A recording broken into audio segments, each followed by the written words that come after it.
السلام عليكم متابعي منوعات دياموندا، مرحبا بكم. قدمت معكم اليوم المروزيه. المقادير: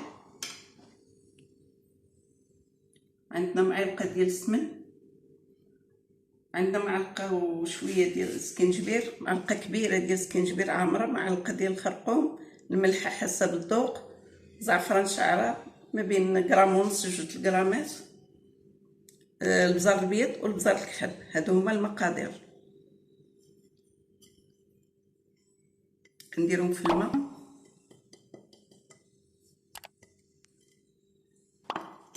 عندنا الزبيب الكحل البلدي، هذا كنرطبوه باش دابا هو مرطب باش نعاودو نقيوه من العظم عاد نلوحوه مع اللحم.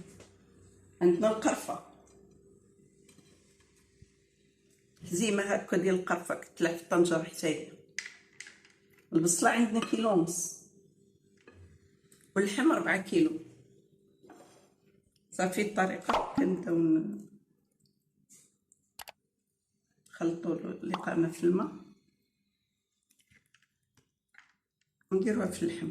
ندهنوا اللحم كله بلقامه مخلطه.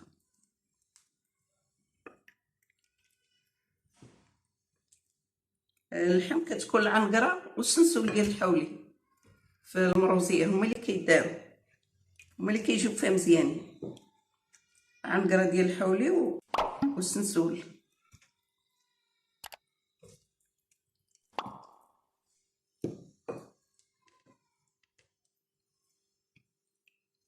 صافي من بعد ما درت القامه كلها مرمت فيها اللحم، غنلوحو دوك العويدات ديال القرفه هكا.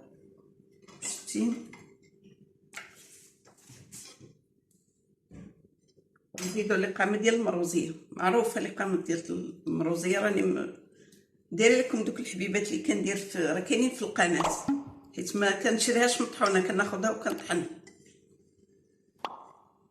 حتى هي معلقه ولا معلقه ونص باش ما تجيش مشهده بزاف.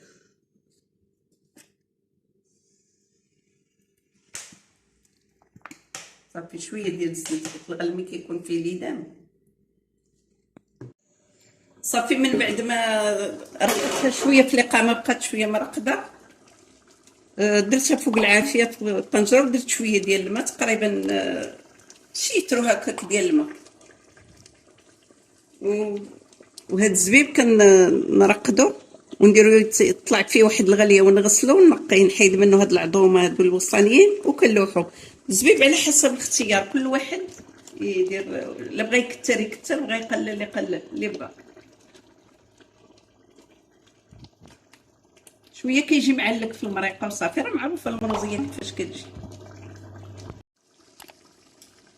ملي كنديرو الزبيب كنزيدو شويه سنيده، اللي ما بغاش يدير سنيده يدير العسل، انما اللي غايدي يدير العسل حتى كيقرب يحطها باش غير تلوحي ديري العسل تحيديه. صافي كنخليوها تعسل شويه صافي وكنطفيو عليها. صافي دابا راها طايبه، خصها غير تعسل شويه. هذه هي الطريقه ديال المروزيه، وكنتمناو تجربوها، راه هي زوينه. ما تنساوناش من الدعم. الله يجازيكم بخير.